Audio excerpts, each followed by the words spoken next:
జిల్లా తెనాలి నియోజకవర్గంలో డిఎస్సీ అంశంపై రాజకీయం వేడెక్కింది. తెనాలి మున్సిపల్ కాంప్లెక్స్ ఎదురుగా మాజీ ఎమ్మెల్యే అన్నాబాతుని శివకుమార్ ఆధ్వర్యంలో వైసీపీ శ్రేణులు కూటమి ప్రభుత్వంపై మండిపడ్డారు.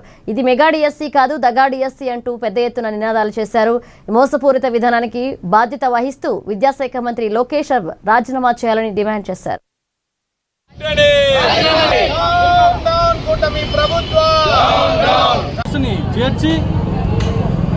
దొడ్డిదావున నియామక పత్రాలు ఇచ్చి అది అవ్వగానే మళ్ళీ ఆ జీవోను రద్దు చేసి పాత జీవోనే మళ్ళీ ఉంచారు.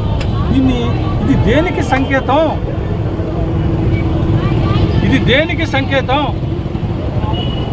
అలాగే చాలామంది యువకాలంలో మీ చుట్టూ తిరిగిన వారికి ఉద్యోగ నియామకాలు జరిగినాయని ఆరోపణలు.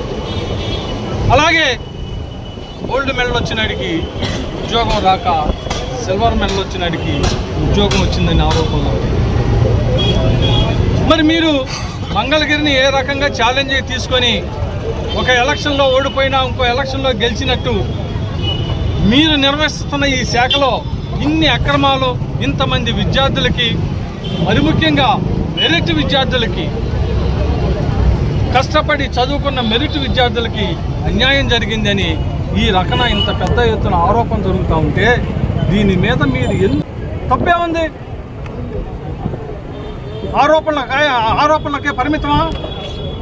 లేదు, వైఎస్ఆర్ పార్టీ ఆరోపణలు చేస్తుందే కాదు, ఇదిగో నా నిజాయితీ, ఇదిగో నా చేసిని చేర్చి దొడ్డిదావున నియామక పత్రాలు ఇచ్చి అది అవ్వగానే